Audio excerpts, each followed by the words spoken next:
दूसरी चीज जो हमने शुरू की है वो है एंटरप्रेन्योरशिप क्लासेस। हम चाहते हैं कि हमारे बच्चे बचपन से बिजनेस माइंडेड बने, वो बड़े होके नौकरी लेने वाले ना बने, नौकरी देने वाले बने। तो 9th, 10th, 11th and 12th classes में हम लोगों ने एंटरप्रेन्योरशिप क्लासेस चालू की हैं, जिसमें दो चीज कर रहे हैं।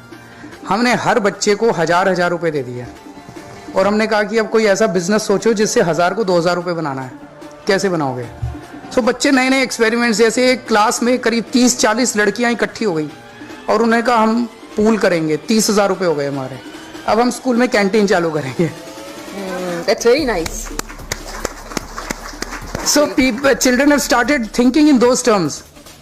साथ में हमने शुरू किया है कि हमने जो अच्छे बड़े एंटरप्रेन्योर्स हैं देश के, उनको हमने स्कूलों में बुलाना चालू किया और हमने एंटरप्रेन्योर्स को कहा है कि आप एक क्लास ले लीजिए और इस क्लास को आप अपनी कहानी सुनाइए, आप अपने एक्सपेरिमेंट सुनाइए, आप अपने एक्सपीरियंसेस शेयर कीजिए। एंड वी आर सो, मतलब हम खुश हैं, ये तो अच्छी बात है। एंटरप्रेन्योर्स भी जो आ रहे हैं वो इतने खुश होके जा रहे हैं because the interaction with 9th class students on कि उन्होंने कैसे अपना बिजनेस शुरू किया, उनके क्या एक्सपीरियंसेस हुए, वो बहुत ही इंटरेस्टिंग। एंटरप्रेन्योरशिप माइंडसेट कैरिकुलम सिर्फ दिल्ली के लिए नहीं, देश के लिए नहीं, मैं यकीन के साथ कह सकता हूं कि आने वाले समय में दुनिया भर के लिए एक नजीर बनेगा।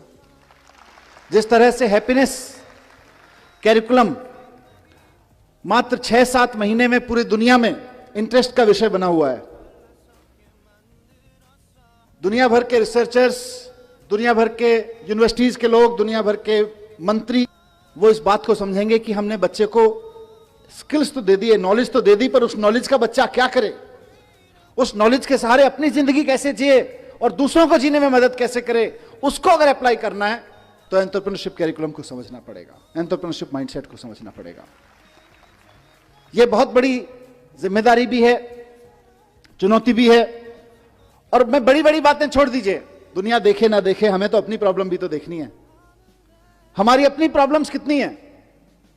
हमारी प्रॉब्लम्स हैं कि आज हमारे यहां लड़के लड़कियों को हम बहुत अच्छा पढ़ा के उनके हाथ में डिग्रियां दे रहे हैं, लेकिन उनकी बेचारों की स्थिति यह है कि देश के किसी भी कोने में अगर किसी सरकारी डिपार्टमेंट में चपरासी भी की नौकरी निकलती है तो पीएचडी, पोस्ट ग्रेजुएट, ग्रेजुएट लड़कियों की लाइन लगी होती है। 3-3, 4-4 हजार बच्चे उसके लिए अप्लाई करते हैं, लाखों लोग उसके लिए अप्लाई करते हैं।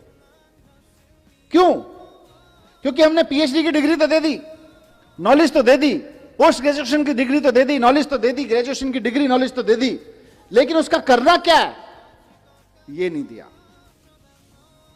उस नॉलेज के बेस पे मैं क्या कर सकता हूं ये नहीं दिया।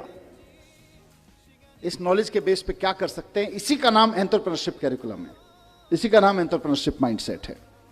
तो हमारे देश की सबसे बड़ी समस्या जो अनएम्प्लॉयमेंट है आज की तारीख में, उसका समाधान इससे निकलने वाला है, पूरे राष्ट्रीय समस्या का। जैसा चीफ सेक्रेटरी साहब ने अभी कहा कि अगर 1% बच्चे भी आगे बढ़ के एक्चुअली एंटरप्रेन्योर्स बनने की दिशा में चल पड़े तो इंडिया को सुपर पावर बनने से कोई नहीं रोक सकता है, सुपर पावर बनने से।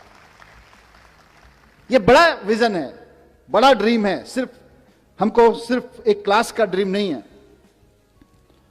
अभी सचिन बंसल जी जैसा जिक्र कर रहे थे कि आईआईटी से निकलने के बाद इनके पास में जीने के 2 तरीके थे।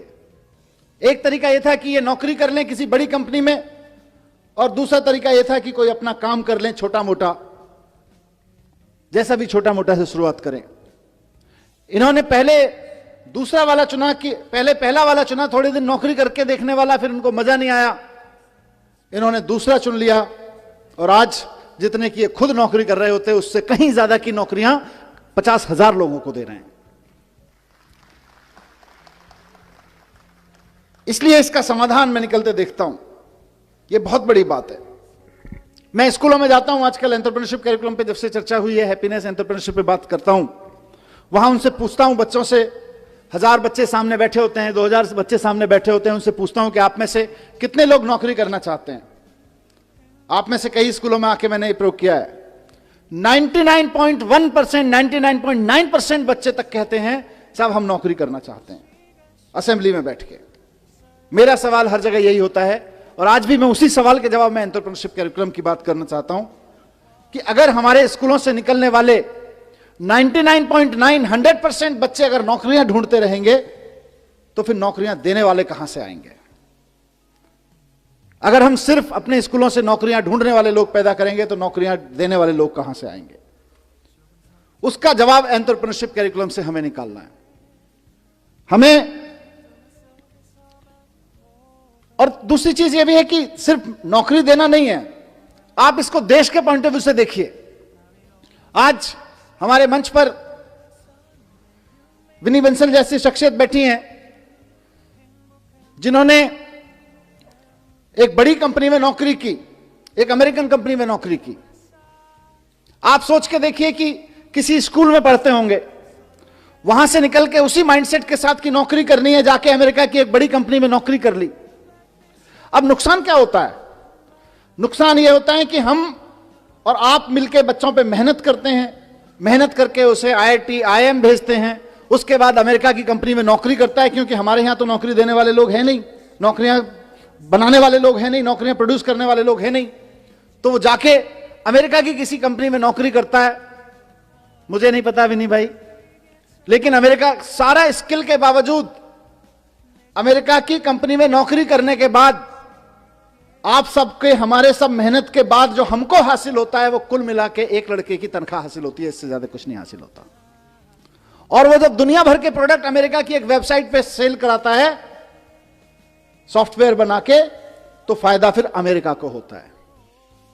सारी दुनिया में किसी कंपनी विशेष की बात नहीं है, लेकिन आप सोच के देखिए, और मैं कोई स्वदेशी का रोमांटिसिज्म भी नहीं पेश कर रहा हूं, मैं इकोनॉमी की बात कर रहा हूं कि सारी दुनिया में कोई भी प्रोडक्ट खरीदना हो लोग अमेज़न पे खरीदते हैं।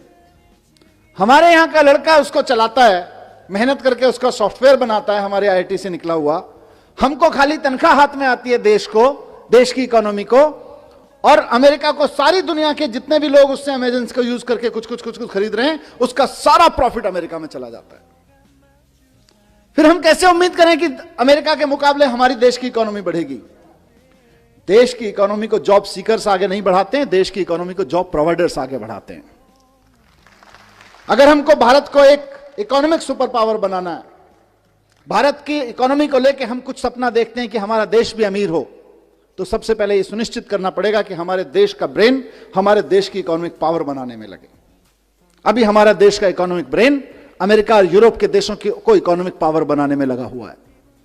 इसलिए आज जो हम एंटरप्रेन्योरशिप कैरिकुलम लॉन्च कर रहे हैं, बहुत बड़े सॉल्यूशन के रूप में हम इसको लॉन्च कर रहे हैं।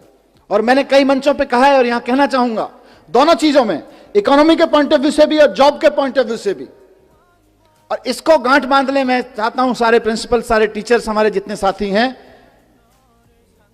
कि जिस वक्त हम देशभक्ति की बात करते हैं ना, कि जब दुश्मन की सेना सामने खड़ी हो तो देश के लिए जान देना देशभक्ति है, लेकिन जब बेरोजगारों की सेना सामने खड़ी हो तो देश के लिए नौकरियां देना देशभक्ति है। आप अपने स्कूलों से देशभक्त पैदा करें, हम खूब 15 अगस्त मनाएं, खूब 26 जनवरी मनाएं, अपने लड़के लड़कियों को तैयार करें देश के लिए जान देने के लिए, लेकिन साथ साथ अपने लड़के लड़कियों को तैयार करें देश को नौकरियां देने के लिए भी, क्योंकि नौकरियां नहीं रहेंगी तो जितने सुसाइड देश भर में हो जाते हैं उससे कहीं ज्यादा, उससे कम लोग बॉर्डर पे मारे जाते हैं। अगर आप बॉर्डर की बात करें तो अभी दुश्मन की सेना से जो खतरा है वो तो होता ही है, किसी भी मुल्क को होता है, लेकिन सबसे ज्यादा खतरा देश के नौजवानों को आज बेरोजगारी से है। और बेरोजगारी का मुकाबला करने के लिए हमें देशभक्त पैदा करने पड़ेंगे, ऐसे देशभक्त पैदा करने पड़ेंगे जो हजारों लोगों को नौकरियां दे सकें। आज आदमी जिंदगी में उतना ही बड़ा कर सकता है जितना बड़ा सोच सकता है। आदमी जिंदगी में उतना ही बड़ा कर सकता है जितना बड़ा, आदमी जिंदगी में उतना ही बड़ा कर सकता है जितना बड़ा, आदमी जिंदगी में उतना ही बड़ा कर सकता है जितना बड़ा। हिम्मत चाहिए, हिम्मत बड़ा करने के लिए हिम्मत नहीं चाहिए, पहले बड़ा सोचने के लिए चाहिए। कलाम में, मुझ में, या ऐसे और पता नहीं कितने आए और कितने गए और कितने और आने वाले हैं। क्या फर्क है? एक झूठ है जो जा करके आपके दिमाग में किसी ने घुसा दिया है कि फर्क है, फर्क है, फर्क है, उनके अंदर कुछ स्पेशल है, उनके अंदर कुछ स्पेशल है। अरे किसी के अंदर कोई स्पेशल नहीं है, कुछ नहीं है। जिसका डिजायर जितना बड़ा है उसकी सक्सेस उतनी ही बड़ी है। ट्रैक्टर मैन्युफैक्चरिंग कंपनी के ओनर ने फरारी खरीदी उस फरारी में कई उन्हें क्लच में प्रॉब्लम्स नजर आई, जिसकी शिकायत उन्होंने डायरेक्टली फेरारी कंपनी के मालिक एंजो फेरारी को कर दी। एंजो फेरारी से खफा होकर इस बंदे को इंसल्ट करते हुए कहा कि तुम सिर्फ ट्रैक्टर चलाने लायक हो, ये फेरारी तुम्हारे बस की बात नहीं। इस इंसल्ट को अपना मोटिवेशन बना के उस बंदे ने फेरारी को टक्कर देने के लिए एक कार मैन्युफैक्चरिंग कंपनी बनाई, और वो कार मैन्युफैक्चरिंग कंपनी आज के समय वर्ल्ड की सबसे ज्यादा लग्जरियस कार मैन्युफैक्चरिंग कंपनीज में शुमार है। Yes, I am talking about Lamborghini, और फाउंडर का नाम था फेरुशियो लैम्बोर्गिनी। गाइस, यह सीखने लायक बात यह है कि जब कोई आपकी इंसल्ट भी कर देना तो उसको पॉजिटिवली लेकर अपने लेवल को उस हद तक लेके जाओ जहां पर दुनिया आपको सलाम करे।